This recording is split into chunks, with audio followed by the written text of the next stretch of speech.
नमस्कार, स्वागत है आप सभी का। आप देख रहे हैं रिपब्लिक भारत में। हुआ आपके साथ सुजाता और वक्त हो गया है आपको देश और दुनिया की 100 बड़ी खबरें दिखाने का। चलिए शुरुआत करते हैं सुपरफास्ट न्यूज।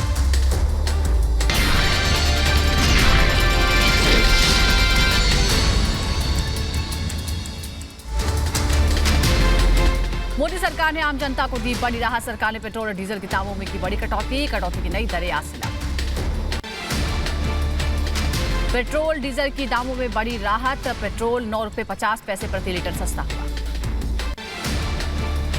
डीजल के दाम में भी बड़ी कटौती, 7 रुपये प्रति लीटर सस्ता हुआ डीजल। एक्साइज ड्यूटी में केंद्र सरकार की कटौती से घटे दाम। सरकार ने पेट्रोल पर 8 रुपये की एक्साइज ड्यूटी घटाई। केंद्र ने डीजल पर भी एक्साइज ड्यूटी कम की है। 1 लीटर डीजल पर 6 रुपये की एक्साइज ड्यूटी घटाई। तेल के दाम में कटौती की जानकारी वित्त मंत्री निर्मला सीतारमण ने ट्वीट करके दी। दाम में कटौती से सरकार पर सालाना 1 लाख करोड़ का बोझ बढ़ेगा। तेल के दाम में कटौती के बाद पीएम मोदी का बयान। कहा, तेल के दाम में कटौती का सभी सेक्टर्स पर दिखेगा असर। उज्ज्वला योजना के लाभार्थियों को भी होगा लाभ। जनहित सर्वोपरि। केंद्र ने रसोई गैस सिलेंडर के दाम पर भी राहत दी है। उज्ज्वला योजना के लाभार्थियों को मिलेगी 200 रुपए की सब्सिडी। केंद्र की बाद राजस्थान सरकार ने भी पेट्रोल डीजल के दामों में कटौती कर दी है। पेट्रोल पर 2 रुपये 48 पैसे और डीजल पर 1 रुपये 16 पैसे घटाए गए हैं। पेट्रोल डीजल की नई कीमतें आज सुबह 6 बजे से लागू। ओडिशा में भी ईंधन पर वैट में कटौती की गई है। पेट्रोल पर 2 रुपये 23 पैसे और डीजल पर 1 रुपये 36 पैसे वैट घटाया गया है। नई दरें आज से लागू हो गई हैं। केंद्र सरकार ने भी डीजल और पेट्रोल पर टैक्स घटा दिया है। पेट्रोल पर 2 रुपये 41 पैसे टैक्स घटाया गया है और डीजल पर 1 रुपये 36 पैसे टैक्स घटाया गया। वाराणसी में सिविल कोर्ट ने जिला जज को सौंपी है ज्ञानवापी केस की रिपोर्ट। सुप्रीम कोर्ट ने दिया था आदेश 8 हफ्ते में मामले की सुनवाई करे वाराणसी जिला कोर्ट। रिपब्लिक भारत के पास ज्ञानवापी का सबसे बड़ा सबूत। ज्ञानवापी के 140 साल पुराने नक्शे में कई साक्ष्य मौजूद। राजस्व विभाग के इस नक्शे में पंचमंदिर, श्रृंगार गौरी, गणेश, ज्ञानवापी कुआं समेत कई साक्ष्य मिले हैं। पीपल का पेड़, महाकालेश्वर और गौरीशंकर के सबूत भी दिखे। ज्ञानवापी मामले में पुलिस कमिश्नर से अंजुमन इंतजामिया कमेटी के सदस्यों ने मुलाकात की। ज्ञानवापी को लेकर चर्चा की।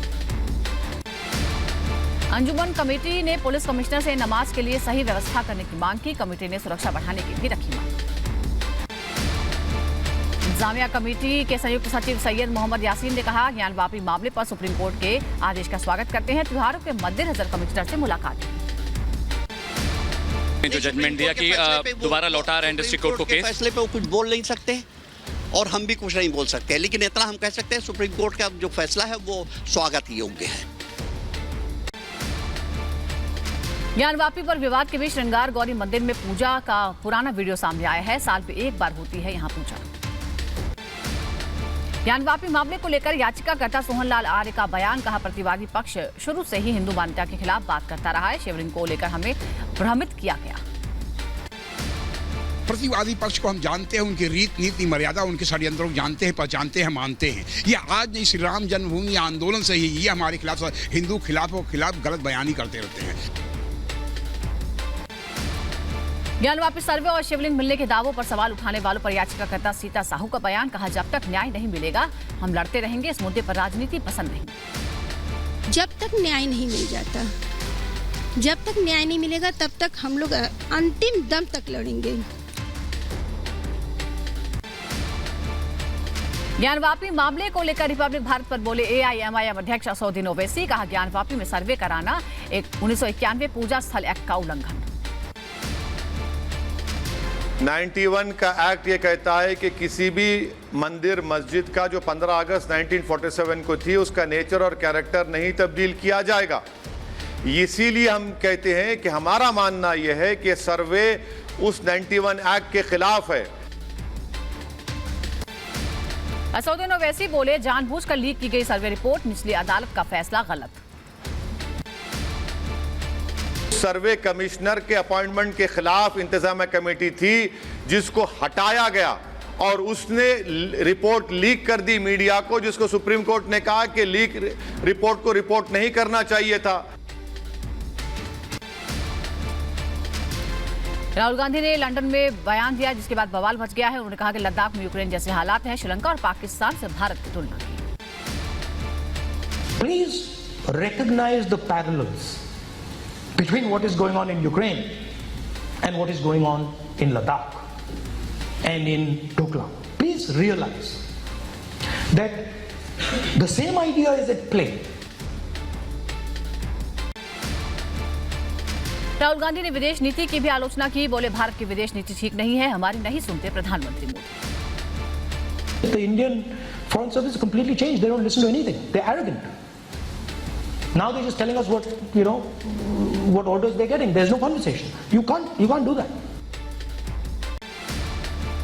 कैम्ब्रिज यूनिवर्सिटी में आइडियाज फॉर इंडिया प्रोग्राम में राहुल गांधी ने ईडी और सीबीआई पर भी विवादित बयान दिया। ईडी सीबीआई जैसे संस्थान पर जबरन वसूली करने का आरोप लगाया। राहुल गांधी के देश के खिलाफ दिए गए बयान पर बीजेपी का करारा वार। केंद्रीय मंत्री मुख्तार अब्बास नकवी बोले, जब तक राहुल हिंदुस्तान को नहीं समझेंगे तब तक बेवकूफी वाली बातें करते हैं। ये तो इनके दादा ने, इनके परिवार ने ये फॉरेन पॉलिसी बनाई थी। वही फॉरेन पॉलिसी तो कभी किसी देश की चेंज होती नहीं। अगर इतना सा भी उनको ज्ञान नहीं है और इतने बड़े अज्ञानी हैं वो, तो उनका क्या कर सकते हैं। राहुल गांधी के बयान पर बीजेपी का जोरदार हमला। बीजेपी प्रवक्ता गौरव भाटिया ने कहा, विदेशी धरती पर भारत का अपमान करते हैं राहुल, बौखला चुकी है कांग्रेस। आदत हो गई है राहुल गांधी और गांधी परिवार की मोदी जी से नफरत की आग में जलते जलते वो भारत माता के खिलाफ ही वक्तव्य देने लगे। गौरव भाटिया ने राहुल गांधी को पार्ट टाइम पॉलिटिशियन कहा। बोले, 51 साल के बालक हैं राहुल गांधी। अगर 1 लाख राहुल गांधी जैसे नासमझ नेता नफरत रख के आएंगे तो भी इस देश के पास ये ताकत है कि उनको नेस्त नाबूद कर देगा। गौरव भाटिया ने राहुल गांधी पर पलटवार करते हुए कहा, राहुल को विदेश नीति की समझ नहीं है, भारत लगातार आगे बढ़ रहा है। भारत की तुलना पाकिस्तान के हालात से करने पर राहुल के खिलाफ हल्ला बोल। मध्य प्रदेश के गृह मंत्री नरोत्तम मिश्रा ने कहा, विदेश में भारत को बदनाम करना राहुल की आदत। राहुल जी, कांग्रेस पार्टी खतरे में है और जब तक आप हो तब तक ये खतरे में ही रहेगी कांग्रेस पार्टी। देश को बदनाम करना छोड़ो। पीएम मोदी आज रात जापान के लिए रवाना होंगे। कल पीएम मोदी जापान में शीर्ष व्यवसायियों के साथ बैठक करेंगे। भारतीय समुदाय के लोगों को संबोधित भी करेंगे। बीजेपी सरकार को सदन में घेरेगी सपा। अखिलेश यादव ने रणनीति बनाने के लिए आज बुलाई है बैठक। दोपहर 12 बजे विधानमंडल दल की बैठक। 2 दिन के अरुणाचल प्रदेश के दौरे पर गृह मंत्री अमित शाह रामकृष्ण मिशन आश्रम में की प्रार्थना। मौके पर केंद्रीय मंत्री किरण रिजिजू भी रहे साथ। आय से अधिक संपत्ति रखने के मामले में ओम प्रकाश चौटाला दोषी करार। 26 मई को सजा पर होगी बहस। कांग्रेस नेता अधीर रंजन चौधरी के ट्वीट पर बीजेपी नेता मनजिंदर सिंह सिरसा का पलटवार। कहा, सिखों के प्रति नफरत कैसे छिपाएंगे, अधीर रंजन को देश से माफी मांगनी चाहिए। मनसे ने रैली का टीजर जारी कर दिया है। आज पुणे में राज ठाकरे की रैली होने वाली है। टीजर में कहा, करारा जवाब मिलेगा। सांसद नवनीत राणा और उनकी पत्नी रवि राणा को बीएमसी का दूसरा नोटिस। राणा दंपति के जवाब से संतुष्ट नहीं है बीएमसी। नवाब मलिक की मुश्किलें बढ़ सकती हैं। ईडी की चार्जशीट पर कोर्ट ने संज्ञान लिया। पश्चिम बंगाल के ईस्ट मिदनापुर में बीजेपी का हल्ला बोल। प्रदर्शन के दौरान बीजेपी और टीएमसी कार्यकर्ताओं में झड़प। दिल्ली विश्वविद्यालय के प्रोफेसर रतन लाल को कोर्ट से मिली बेल। दिल्ली पुलिस ने बेल का विरोध किया था। प्रोफेसर रतन लाल की गिरफ्तारी के खिलाफ प्रदर्शन। मॉरिस नगर थाने के बाहर एसएफआई और आइसा से जुड़े छात्रों ने विरोध किया। दिल्ली विश्वविद्यालय के बाहर सुरक्षा बढ़ाई गई। भारी संख्या में दिल्ली पुलिस के जवान तैनात किए गए थे। लेफ्ट विंग के छात्रों ने प्रोफेसर रतन लाल की गिरफ्तारी को गलत बताया। कहा, रतन लाल की गिरफ्तारी असंवैधानिक। प्रोफेसर रतन लाल की पोस्ट को लेकर बीजेपी नेता कपिल मिश्रा ने लिखा, गंदी भाषा फैलाने के खिलाफ हुई कार्रवाई। दिल्ली में माहौल खराब कर रहे थे रतन लाल। प्रोफेसर रतन लाल की गिरफ्तारी का कांग्रेस नेता दिग्विजय सिंह ने विरोध किया था। ट्वीट कर लिखा, हर व्यक्ति के पास विचार और अभिव्यक्ति का संवैधानिक अधिकार है। कश्मीर में राहुल भट्ट की हत्या पर प्रदर्शन जारी है। कश्मीरी पंडितों ने सिर मुंडवाकर प्रदर्शन किया। कहा, जम्मू पोस्टिंग करे सरकार, हम यहां सुरक्षित नहीं। जम्मू कश्मीर के बारामूला में कश्मीरी पंडितों का प्रदर्शन। राहुल भट्ट की हत्या के खिलाफ एकजुट होकर जताया विरोध। राहुल भट्ट की हत्या के विरोध में सड़कों पर उतरे लोग। श्रीनगर में आतंकी हमले के खिलाफ कश्मीरी पंडितों का प्रदर्शन। जम्मू कश्मीर में डोगरा फ्रंट ने लाउडस्पीकर बैन को लागू करने की मांग को लेकर विरोध किया। नगरपालिका ने पारित किया लाउडस्पीकर बैन का नियम। उमर अब्दुल्ला के बयान की निंदा की। जम्मू कश्मीर के रामबन में रेस्क्यू ऑपरेशन पूरा हो गया है। 10 शव बरामद कर लिए गए। यूपी के बुलंदशहर में मामूली बात को लेकर मारपीट का वीडियो सामने आया है। दोनों पक्ष खून से लथपथ होकर थाने पहुंचे। सभी को पुलिस ने अस्पताल पहुंचाया। मध्य प्रदेश के नीमच में शर्मसार करने वाला वीडियो सामने आया है। मानसिक रूप से कमजोर बुजुर्ग को पीट कर मार डाला। बुजुर्ग की पिटाई का वीडियो वायरल। पुलिस ने वीडियो के आधार पर हत्या का केस दर्ज किया। असम के नौगांव में बाढ़ के चलते बिगड़े हालात। कई इलाके जलमग्न। प्रशासन का राहत बचाव कार्य। असम में बाढ़ से राहत बचाव कार्य में जुटी वायुसेना। MI-17 हेलीकॉप्टर से 119 लोगों को रेस्क्यू किया गया। जरूरी सामान की आपूर्ति के लिए युद्ध स्तर पर काम कर रही है एयरफोर्स। बिहार में कटिहार में आंधी और तूफान का कहर। आसमानी बिजली गिरने से कई लोग घायल। कई घर क्षतिग्रस्त। फिर मुश्किल में कंगना रनौत। आजादी भीख में मिली है कि बयान पर कोर्ट में दाखिल मामला। 13 जून को होगी सुनवाई। यूपी की गोंडा में शहर के बीचों बीच अवैध पार्किंग से लोगों को आवाजाही में समस्या होती है। प्रशासन द्वारा दिया गया नोटिस, लेकिन कोई कार्रवाई नहीं हुई।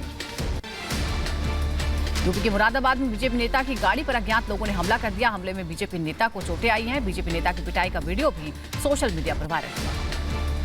दिल्ली के भलासवा इलाके में देर रात फर्नीचर गोदाम में आग लगी। दमकल की 11 गाड़ियों ने आग बुझाई। आगजनी से किसी के हताहत होने की खबर नहीं।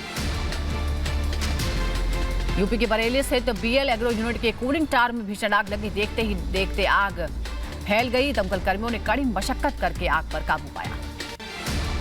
यूपी के संभल में 2 पक्षों में जमकर मारपीट हुई। मारपीट का लाइव वीडियो सोशल मीडिया पर वायरल हुआ। पुलिस ने 6 आरोपियों को गिरफ्तार किया है। बाकी की तलाश जारी। यूपी के आगरा में IPL की सट्टेबाजी के चलते युवक ने आत्महत्या कर ली। आत्महत्या से पहले मृतक ने सुसाइड नोट लिखा। इसमें गोरख धंधे में फंसाने वालों का जिक्र किया। यूपी के बलिया में गंगा स्नान करने गए किशोर की डूबने से मौत हो गई। दूसरे युवक को स्थानीय लोगों ने बचा लिया। 11 दिनों के भीतर गंगा घाट पर डूबने से चौथी मौत।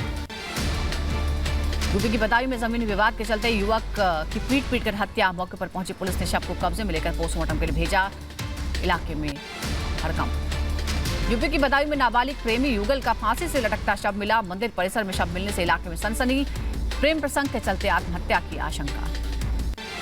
यूपी के संभल में संदिग्ध परिस्थितियों में पेड़ से लटकता मिला युवक का शव। युवक की मौत से इलाके में हड़कंप। राजपुरा थाने का मामला। मध्य प्रदेश के बैतूल में क्रिकेट टूर्नामेंट में 2 गुटों में मारपीट हो गई। दोनों तरफ से जमकर पत्थरबाजी हुई। कानपुर में अवैध संपत्ति पर चला बुलडोजर। प्रशासन ने तोड़ी अवैध मार्केट। यूपी के संभल में अवैध कब्जे पर चला बुलडोजर। सरकारी तालाब पर कब्जा कर अवैध रूप से बनाया गया था मकान। प्रशासन ने ध्वस्त किया अवैध निर्माण। यूपी के बदायूं में अवैध अतिक्रमण पर प्रशासन की बड़ी कार्रवाई। सिटी मजिस्ट्रेट और भारी पुलिस बल की मौजूदगी में चलाया गया अतिक्रमण हटाओ अभियान। यूपी के बहराइच में टैक्सी स्टैंड और सड़कों के किनारे फैले अतिक्रमण को हटाया गया। अवैध अतिक्रमण के खिलाफ प्रशासन की बड़ी कार्रवाई। यूपी के लखीमपुर में अवैध रूप से हो रहा है मिट्टी और बालू का खनन। प्रशासन की नाक के नीचे चल रहा है कारोबार।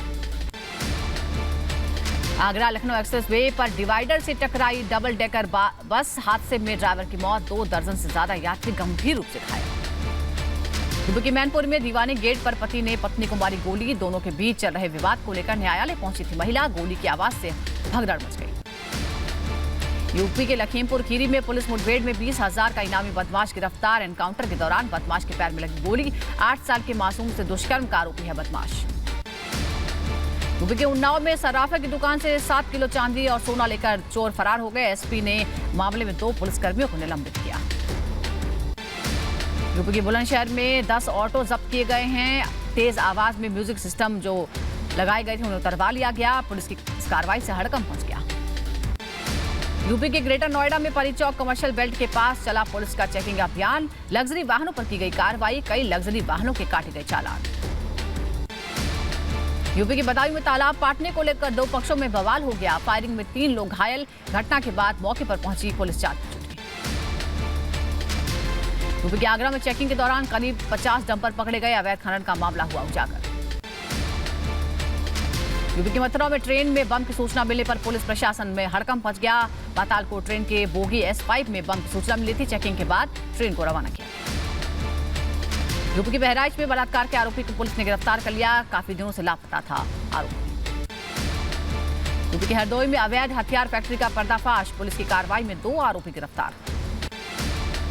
यूपी के झांसी में टोल प्लाजा पर जमकर हुई मारपीट। मारपीट की घटना सीसीटीवी में कैद। बीजेपी के कार्यकर्ताओं ने की टोल प्लाजा पर जमकर तोड़फोड़।